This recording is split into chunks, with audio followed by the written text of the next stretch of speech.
Gokul Dham society में आज बेहद खुशी का माहौल था।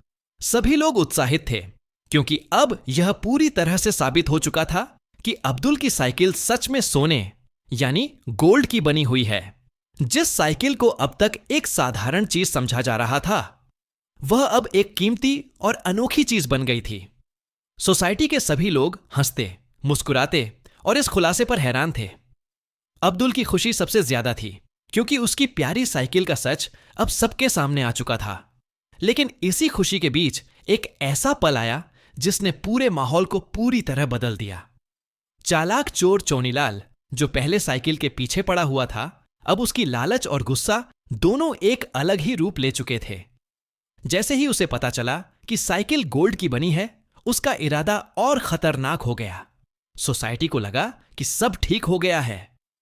लेकिन ठीक उसी समय चोनीलाल ने ऐसा कदम उठाया जिसने सभी को हिलाकर रख दिया।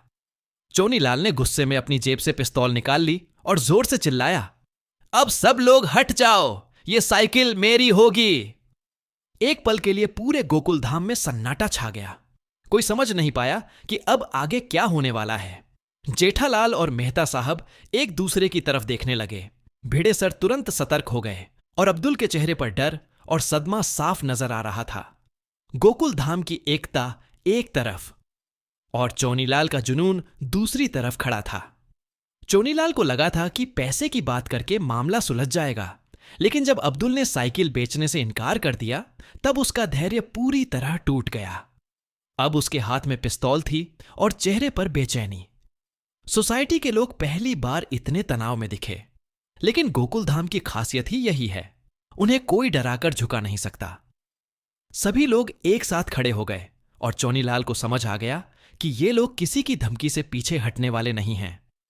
अब बड़ा सवाल यह है, क्या चोनीलाल सच में कोई गलत कदम उठाएगा या फिर गोकुल धाम सोसाइटी अपनी समझदारी और एकता से इस स्थिति को संभाल लेगी? क्या पुलिस को बुलाया जाएगा या एक बार फिर गोकुल धाम की इंसानियत और समझ किसी को बदल देगी? इस पल का यही तनाव और रोमांच इस पूरी कहानी को और दिलचस्प बना देता है।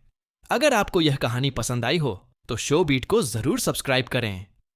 यहां TMKOC के हर ट्विस्ट का सबसे साफ, सबसे मजेदार और गहरा विश्लेषण मिलता रहेगा।